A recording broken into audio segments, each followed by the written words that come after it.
Assalamualaikum warahmatullahi wabarakatuh. Kembali lagi di channel Pejuang P3K. Sebelum menonton, jangan lupa subscribe, share, like, dan komen ya. Langsung saja kita simak videonya.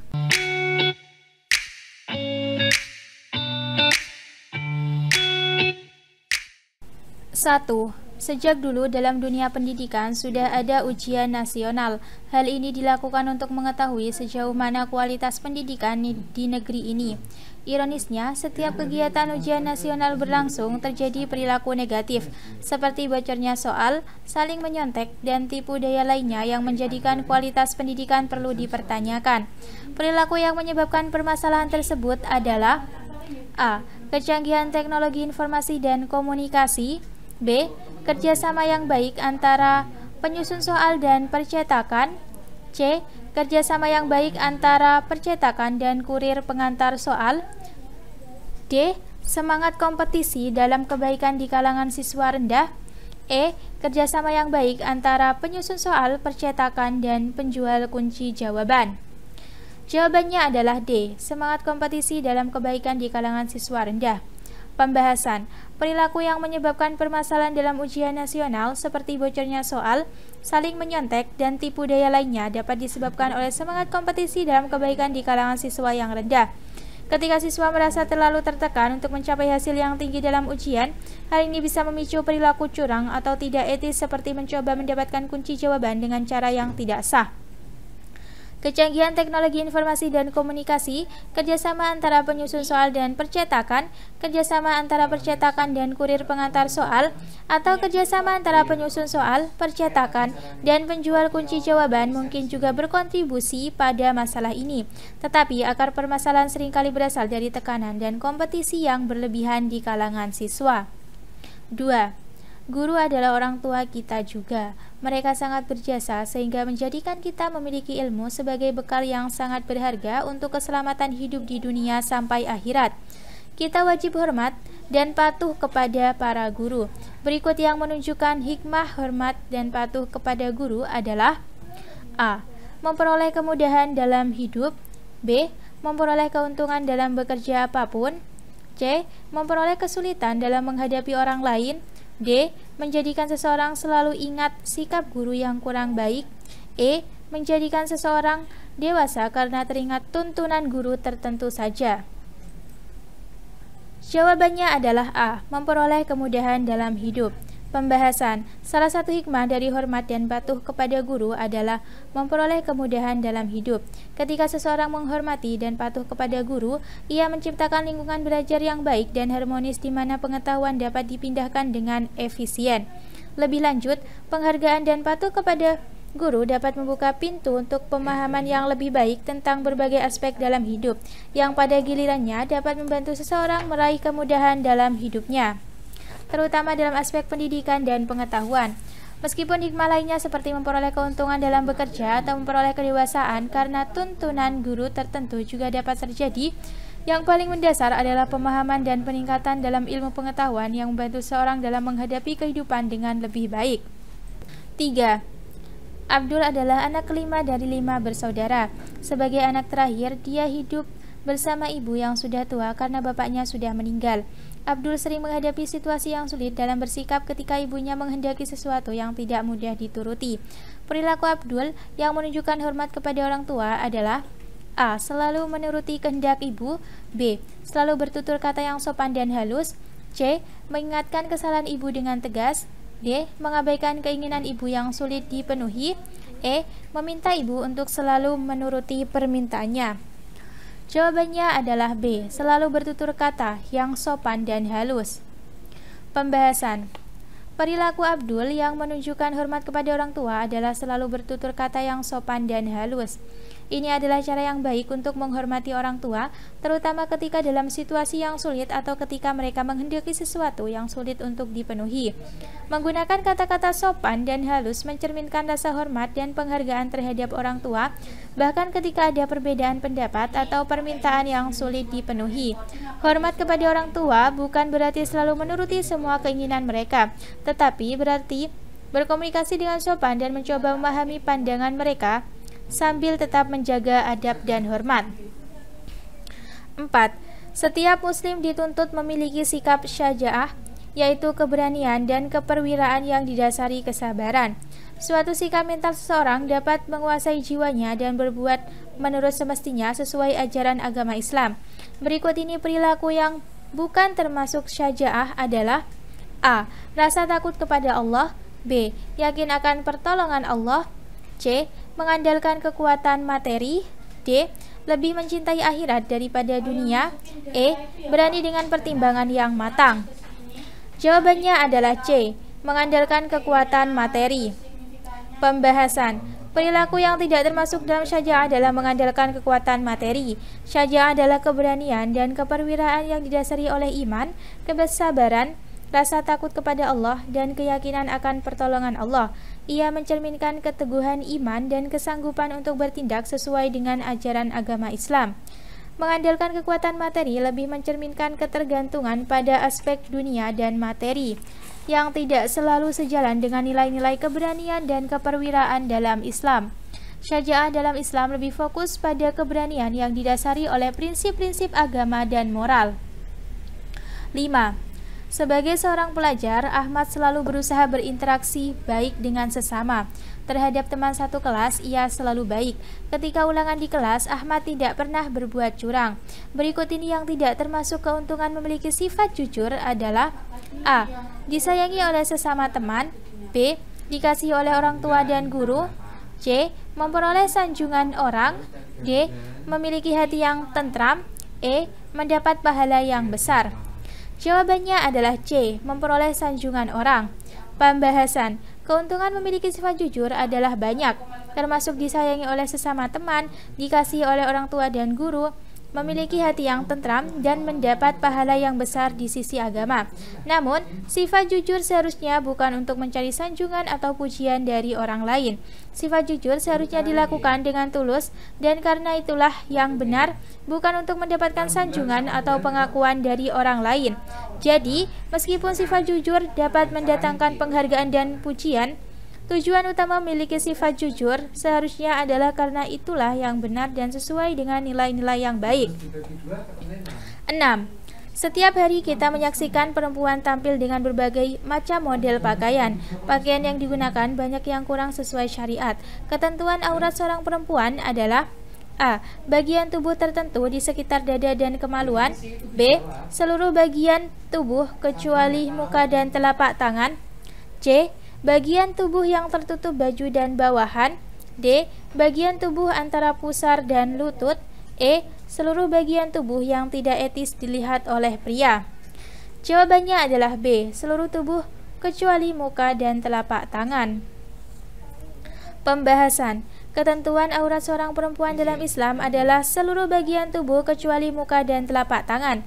Dalam Islam, perempuan diwajibkan untuk menutup seluruh tubuh kecuali muka dan telapak tangan ketika berada di depan pria yang bukan mahram atau tidak ada hubungan darah atau pernikahan. Hal ini termasuk menutup rambut, leher, lengan, kaki, dan seluruh bagian tubuh yang tidak boleh diperlihatkan.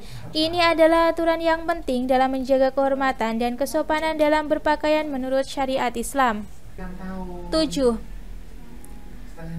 Ali terlahir dalam keadaan cacat. Kaki kanannya tidak berkembang secara normal sehingga ia berjalan dengan pincang.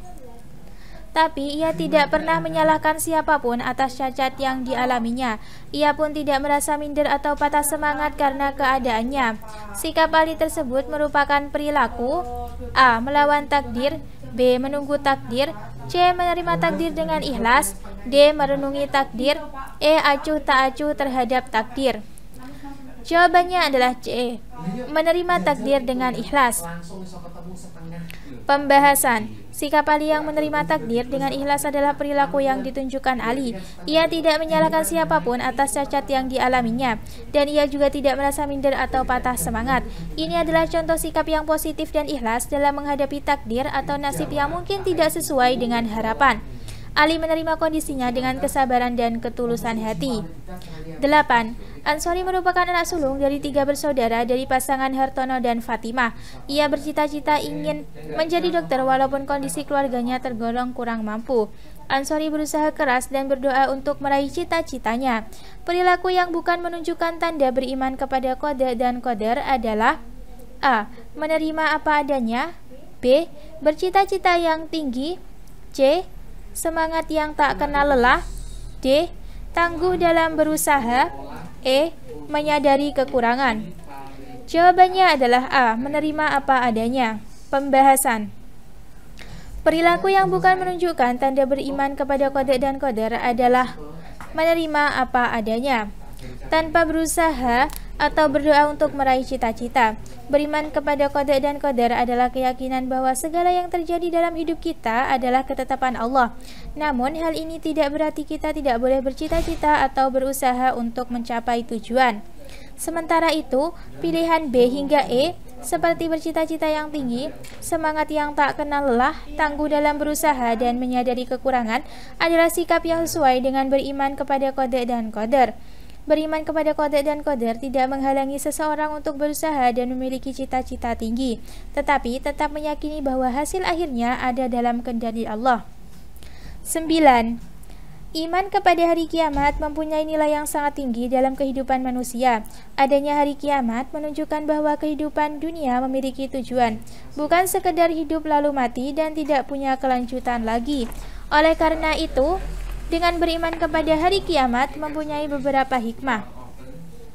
Berikut ini yang merupakan contoh perilaku iman kepada hari kiamat adalah A. Menggunakan kesempatan menggunakan semua harta selama hidup. B. Berusaha untuk berbuat baik dan beribadah kepada Allah dengan ikhlas. C. Mengarahkan sesama umat untuk melakukan tindakan demi harta. D. Menjalani hidup dengan pesimis karena adanya perhitungan semua amal. E. Berani menegakkan kebenaran untuk kepentingan diri dan kelompok. Jawabannya adalah B. Berusaha untuk berbuat baik dan beribadah kepada Allah dengan ikhlas. Pembahasan. Perilaku iman kepada hari kiamat yang sesuai adalah berusaha untuk berbuat baik dan beribadah kepada Allah dengan ikhlas. Iman kepada hari kiamat memotivasi seorang untuk berbuat baik, mengabdi kepada Allah dengan ikhlas, dan melakukan amal kebajikan. Keyakinan akan pertanggungjawaban di akhirat membuat seseorang sadar akan pentingnya amal perbuatan dan ibadah yang baik dan tulus.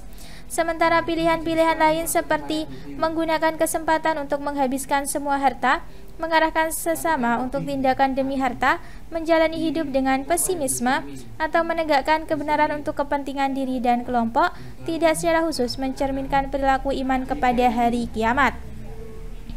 10. Hari kiamat adalah akhir kehidupan makhluk di dunia. Matahari tidak muncul, cahayanya redup karena tenaga dan sinarnya habis, maka angin dan awan tidak berbentuk. Akibatnya hujan tidak turun. Selanjutnya gunung-gunung meletus, ombak bergulung-gulung, air laut naik sehingga hancurlah bumi. Pernyataan tersebut merupakan pengertian dari hari kiamat menurut ilmu A. Fisika, B. Geografi, C. Geologi, D. Kimia, E. Biologi. Jawabannya adalah A. Fisika. Pembahasan. Pengertian tentang hari kiamat yang Anda sebutkan adalah lebih mendekati ilmu fisika. Ilmu fisika memahami dan menjelaskan fenomena alam, termasuk fenomena seperti akhir kehidupan di dunia, matahari, cahaya, angin, awan, gunung, ombak, dan air laut. Meskipun ilmu-ilmu lain seperti geografi, geologi, kimia, dan biologi juga dapat memberikan pemahaman tentang aspek-aspek tertentu di hari kiamat, penggambaran secara umum yang Anda sebutkan lebih sesuai dengan ilmu fisika yang mengkaji sifat dan perilaku alam semesta. Jadi, jawaban yang tepat adalah A. Fisika. 11.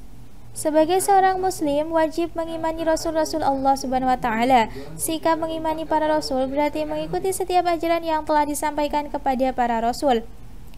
Perilaku beriman kepada rasul yang berkaitan dengan hak asasi manusia atau HAM adalah A.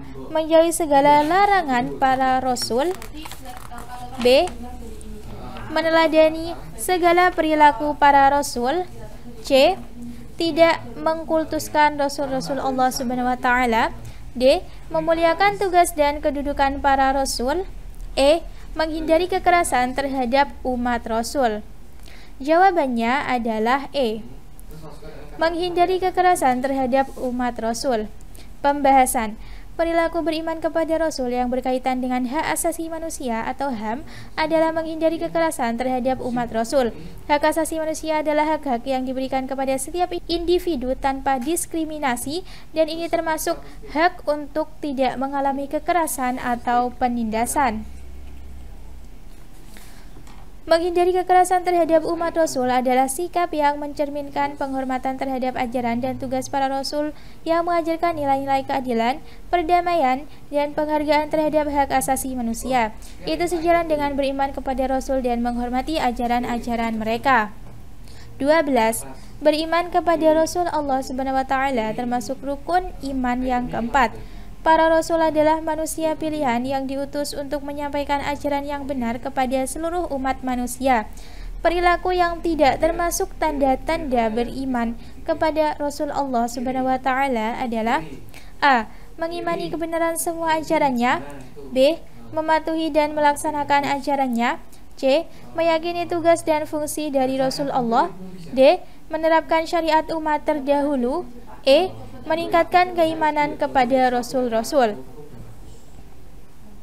Jawabannya adalah D. Menerapkan syariat umat terdahulu. Pembahasan.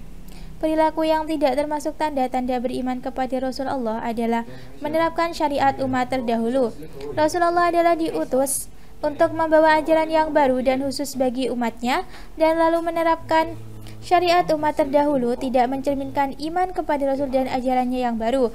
Sebaliknya, iman kepada Rasulullah mencakup mengimani kebenaran semua ajarannya, mematuhi dan melaksanakan ajarannya, meyakini tugas dan fungsi Rasulullah, serta meningkatkan keimanan kepada Rasul-Rasul. 13. Perhatikan pernyataan berikut. Adi mengerjakan ujian dengan jujur. Anton melaksanakan sholat duha pada waktu istirahat pertama. Kabul mengambil mangga milik tetangga. Fatimah membaca Al-Quran setelah sholat maghrib. Kasim memberitahu aib Hasan.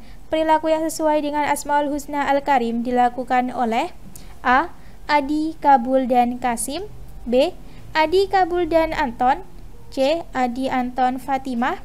D. Anton, Hasan, dan Kasim. E. Anton, Kabul, dan Hadi.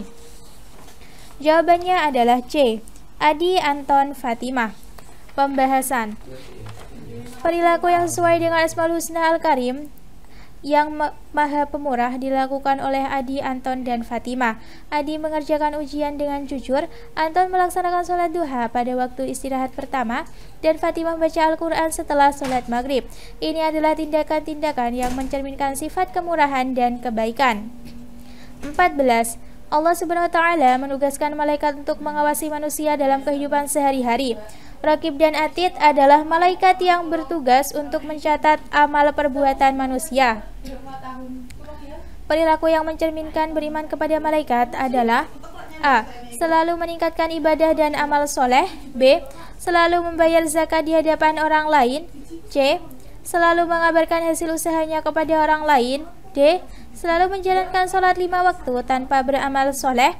E. Selalu bersedekah kepada fakir miskin dengan jumlah yang banyak. Jawabannya adalah A. Selalu meningkatkan ibadah dan amal soleh. Pembahasan. Perilaku yang mencerminkan beriman kepada malaikat adalah selalu meningkatkan ibadah dan amal soleh.